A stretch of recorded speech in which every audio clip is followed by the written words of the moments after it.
Hello friends, good morning friends. आज की video हम श्रवण बाधित विकलांगता यानी कि हियरिंग इम्पायरमेंट, शॉर्टकट में बोले तो एचआई के बारे में बात करने वाले हैं। ये मतलब कैसे मापी जाती है, क्या इसका क्राइटेरिया होता है और कितने परसेंट होने पर यानी कि कब हमारा कितने परसेंट होने पर विकलांग सर्टिफिकेट बनेगा, यानी विकलांग सर्टिफिकेट की क्राइटेरिया तक हमें कितना हियरिंग इम्पायरमेंट होना चाहिए, ये सब कुछ आज की वीडियो में बात करने वाले फ्रेंड्स। आज हम बात करेंगे एचआई में फ्रेंड्स बेसिक नॉलेज की। ओके फ्रेंड्स, बेसिक, उसके बाद आने वाली वीडियो में बात करेंगे हम डीप नॉलेज की। ओके फ्रेंड्स, तो बेसिक में फ्रेंड्स हम ये सब कुछ जानने वाले हैं, सारा सब कुछ जानने वाले हैं हियरिंग इम्पायरमेंट से रिलेटेड। तो वीडियो को फ्रेंड्स सबसे पहले लाइक कर दीजिए। चलिए शुरू करते हैं वीडियो। देखिए फ्रेंड्स, सबसे पहले बात करूं बहरापन। इसको बहरापन भी बोल देते हैं, हियरिंग एम्पायर्ड भी बोल देते हैं और फ्रेंड्स इसको एचआई भी बोल देते हैं, इसको श्रवण बाधित भी बोल देते हैं। तो कंफ्यूज होने की ज़रूरत नहीं है। ये फ्रेंड्स होता क्या, देखिए, आंशिक या पूरी तरह से सुनने की क्षमता खो देना, यानी कि या तो आपको कम सुनाई देता है या फिर बिल्कुल भी सुनाई नहीं देता। इसमें इसको हम क्या बोलते हैं, हियरिंग एम्पायर्ड।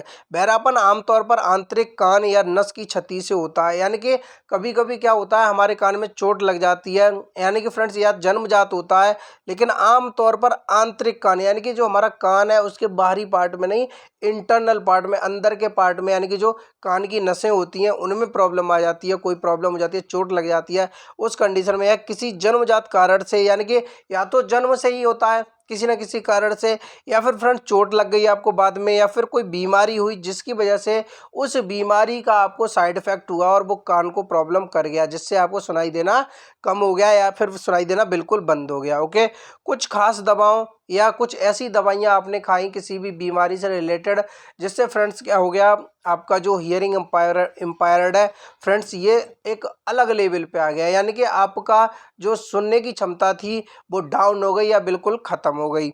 ठीक है, ज़्यादा शोर में रहने से कभी कभी ये प्रॉब्लम हो जाती है। आप ज़्यादा शोर में, शोर शराबा वाले इलाके में, उस एरिया में रह रहे हैं फ्रेंड्स जहाँ सबसे ज़्यादा शोर होता है या ज़्यादातर शोर होता है, तो वहाँ पर फ्रेंड्स धीरे धीरे ऐसा हो जाता है। आपने कभी कभी देखा हो आपके घर में ज़्यादा शोर हो रहा है, बहुत देर तक शोर हो रहा है, इधर उधर अगर साउंड वगैरह बज रहा है, या फिर मैं शॉर्टकट में बात करूँ, आप शादी समारोह में गए, ठीक है, मैरिज पार्टी में गए और वहाँ डीजे बज रहा है, या फिर किसी भी पार्टी में गए वहाँ डीजे बज रहा है, साउंड से जब बाहर निकलते हैं तो आपको सुनाई थोड़ा सा, आपके कान थोड़ा ऊंचा सुनने लगते हैं। ऊंचा से मेरा मतलब यह है कि कोई भी व्यक्ति जब आपको स्लो बोलेगा तो आपको समझ में नहीं आएगा, आपको ये बोलेंगे हाँ भाई क्या बोला आपने, इस तरीके से, यानी कि हमारे जो कान है वो उसके आदी हो जाते हैं हाई साउंड के। वैसे फ्रेंड्स ज़्यादा शोर शराबे में रहने से क्या हो जाता है, हम सुनने की क्षमता होती है वो हमारी कम हो जाती है, यानी। और दूसरा रीज़न होता है बढ़ती आयु, जैसे जैसे एज बढ़ती चली जाती है उसके द्वारा भी ये प्रॉब्लम हो जाती है। ये तो फ्रेंड्स हो गई कि बहरापन होता क्या है। ओके, आगे फ्रेंड्स बात करें ठीक होने में कितना समय लगता है। देखिए, अगर आपके कान में कोई बहरापन जो हियरिंग इम्पायर्ड है वो टेम्परेरी है, यानी कि या तो साउंड की वजह से हो गई या चोट की वजह से हो गई, या टेम्परेरी है, वो ठीक हो सकती है, तो उसका प्रारंभिक सुनवाई हानि उपचार, यानी कि फ्रेंड जो जो फर्स्ट स्टेज होती है हियरिंग इम्पायर्ड की, वो 20 से 40 दिनों के बीच में कभी भी ठीक हो जाती है। ठीक है, ये ठीक हो जाती है। यदि सर्जरी की जाती है या रोगी को नियमित मौखिक दवाओं से गुजरना पड़ता है, या फिर क्या होता है फ्रेंड्स, आप इसका ट्रीटमेंट होता है और आपको कुछ दवाइयाँ दी जाती हैं या फिर सर्जरी कर दी जाती है। ठीक है, जैसा कि आप अपनी दवाई लेना जारी रखते हैं, जब तक आप दवा लेते हैं, जैसे कोर्स बन दिया डॉक्टर ने कि ये दवा आपको 1 महीने तक खानी है, उसके बाद ये ठीक हो जाता है फ्रेंड्स। जब कोई बहरापन फर्स्ट स्टेज का होता है, if no recovery during these days, यदि इन दिनों में वो सही नहीं होता है, तो आप ये समझ लें कि ये जो प्रॉब्लम है वो एक सीरियस प्रॉब्लम है। ओके, अब फ्रेंड्स बात करते हैं, जब प्रॉब्लम सीरियस है, वो इतने दिनों में भी ठीक नहीं हो रही है, उसके बाद लंबा समय हो गया लेकिन ये प्रॉब्लम आपकी नहीं जा रही, तो समझ लीजिए अब आपको श्रवण विकलांगता पर ध्यान देना है। क्या मुझे अब हियरिंग इम्पायर्ड यानी कि हियरिंग हैंडीकैप्ड हो चुका हूँ या नहीं फ्रेंड्स, ये आपको ध्यान देना है। जैसे श्रवण दोष के तात्पर्य सुनने की अक्षमता है। ये क्या होता है, सुनने में जब प्रॉब्लम होती है या फिर कम सुनते हैं या बिल्कुल सुनाई नहीं देता, श्रवण दोष व्यक्ति में दूसरों की बात और वातावरण की अन्य ध्वनियों को सुनने में कठिनाई उत्पन्न होती है, यानी कि एटमॉस्फेयर का जितना भी साउंड होता है उसको सुनने में कठिनाई होती है, यानी कि कम सुनाई देता है या फिर बिल्कुल सुनाई नहीं देता, इसको बोलते हैं श्रवण विकलांगता। अब इसके पैरामीटर्स जान लेते हैं फ्रेंड्स, क्या क्या होते हैं। पैरामीटर्स की बात करें तो देखिए, श्रवण हानि किस प्रकार की विकलांगता, पहले ये जान लेते हैं। गंभीर श्रवण हानि सामाजिक सुरक्षा विकलांगता अधिनियम के तहत एक योग्य विकलांगता है, लेकिन आपको सामाजिक सुरक्षा प्रशासन SSA, ये एक प्रशासन होता है, सामाजिक सुरक्षा प्रशासन मान लीजिए, ये एक तरह की संस्था होती है, को साबित करना होगा कि आप सामाजिक सुरक्षा विकलांगता बीमा SSDI प्राप्त करने के लिए सभी पात्रता आवश्यकताओं को पूरा करते हैं। आगे मैं बताने वाला हूँ, कन्फ्यूज ना हो यदि ये समझ में नहीं आ रहा। देखिए, आपको मेरे कहने का मतलब है, जब आपको सुनने में या तो कम सुनाई देता है या फिर बिल्कुल सुनाई नहीं देता, वो आपको एक कैटेगरी होती है, निश्चित कैटेगरी होती है, उसको फुलफिल करना होता है सारे पैरामीटर्स को। ये पता चल जाए कि वाकई में आपके अंदर जो हियरिंग लॉस है वो एक लिमिट का है, जिससे आपकी विकलांगता को सिद्ध किया जा सके। ठीक है, ये बात है। इसको थोड़ा और समझ लेते हैं डीप में। देखिए, अब थोड़ा समझते हैं श्रवण विकलांगता की गणना कैसे करते हैं या कैसे की जाती है, मतलब कैसे पता करें कि इस व्यक्ति को हियरिंग इम्पायरमेंट है। ओके, देखिए, क्योंकि बहुत से ऐसे लोग होते हैं जो ठीक भी होते हैं, किसी कारण बस उनको सुनाई देने में थोड़ी प्रॉब्लम होने लगती है, लेकिन उनको कोई बीमारी नहीं होती, 1-2 दिन में फिर वो ठीक हो जाते हैं। जैसे मैंने अभी बताया, साउंड की वजह से ऐसा हो जाता है, शोर शराबे में रह रहे हैं तब ऐसा हो जाता है, लेकिन कुछ समय के बाद वो ठीक हो जाता है। लेकिन फ्रेंड्स, हम विकलांगता की बात करने वाले, तो श्रवण बाधा के प्रतिशत की गणना निम्नलिखित सूत्र द्वारा की जा सकती है। देखिए, इसका एक फॉर्मूला होता है, कौन सा? बाधा की डिग्री, यानी कि आपको कितनी डिग्री तक सुनाई नहीं दे रहा है, ठीक है, या कितनी डिग्री तक सुनाई दे रहा है। और दूसरा होता है फ्रेंड्स, देखिए, भाषण।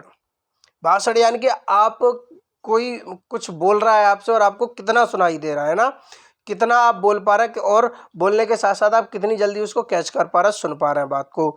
आवृत्तियों, जैसे उसकी फ्रीक्वेंसी होती है 500, 1000 एंड 2000 हर्ट्ज में, ये फ्रेंड्स इसकी यूनिट होती है। ठीक है, हर्ट्ज की प्रॉब्लम ना करें, जैसे दूध को हम लीटर में नापते हैं, वैसे ही फ्रेंड्स क्या होता है, फ्रीक्वेंसी होती है, उसको हर्ट्ज में नापते हैं। इसमें कन्फ्यूज होने की जरूरत है। में औसत शुद्ध स्वर श्रवण स्तर की गणना की जाती है। यदि यह औसत x है तो इसमें 25 घटा दिया जाता है, जैसे x माइनस 25, यह मान 1.5 से गुणा किया जाता है। ये मुझे लगता है आपको कैलकुलेशन समझ में नहीं आई, क्योंकि ये डॉक्टर्स की क्या होती है, कैलकुलेशन होती है। आप ये मान लीजिए, इस तरीके से समझ लीजिए। ठीक है, यानी कि जो नॉर्मल फ्रीक्वेंसी होती है 500, 1000, 2000, ठीक है, इनके द्वारा जो भी आपकी वैल्यू आ रही है नापने पर फ्रेंड्स, उस वैल्यू में क्या करना है आपको, 25 माइनस करना होता है। ठीक है, और फिर जो वैल्यू आती है 1.5 से उसको गुणा किया जाता है। ठीक है, अब उसके बाद बात करते हैं, उसके बाद की बात है, श्रवण हानि का कितना प्रतिशत विकलांग माना जाता है। अक्षम, यानी कि अक्षम का मतलब डिसेबिलिटी, विकलांगता। कन्फ्यूज कहीं भी नहीं होना। श्रवण हानि का तात्पर्य बेहतर सुनने वाले कान में 35 डेसिबल। आप सब भूल जाइए, अगर आपको कुछ भी समझ में नहीं आया, कोई भी गणित फॉर्मूला समझ में नहीं आ रहा, तो आपको सिंपली क्या करना है, 35 डेसिबल, यानी कि इसको शॉर्टकट में डीबी बोल देते हैं। ठीक है, डीबी से अधिक की श्रवण हानि, यानी कि आपको 35 डेसिबल से भी ज़्यादा का लॉस है, हियरिंग लॉस है, यानी कि सुनने में प्रॉब्लम है, इससे ज़्यादा फ्रेंड्स, तो समझ जाइए आपको श्रवण हानि है, और तुरंत आपको अपने CMO ऑफिस जाना है और विकलांग प्रमाण पत्र के लिए अप्लाई कर देना, जिससे आपको पेंशन मिलेगी, किराए में छूट मिलेगी, और बहुत सारे तरह तरह के बेनिफिट हर जगह मिलेंगे। जैसे गवर्नमेंट जॉब में आपको रिजर्वेशन भी मिल जाएगा। आगे फ्रेंड्स बात करें तो देखिए, सबसे बड़ा कन्फ्यूजन होता है, मैंने 35 बोला तो कुछ लोग ये समझ लेते हैं, कमेंट आती है मेरे पास इसलिए मैंने बताया, कुछ लोग ये समझ लेते हैं कि जो हियरिंग इम्पायरमेंट होता है उसमें तो 35% विकलांग सर्टिफिकेट बन जाए तो वो वैलिड होता है। ऐसा फ्रेंड्स कुछ नहीं है, ये इसकी हियरिंग इम्पायरमेंट की कैटेगरी होती है फ्रेंड्स, उसकी लिमिट होती है।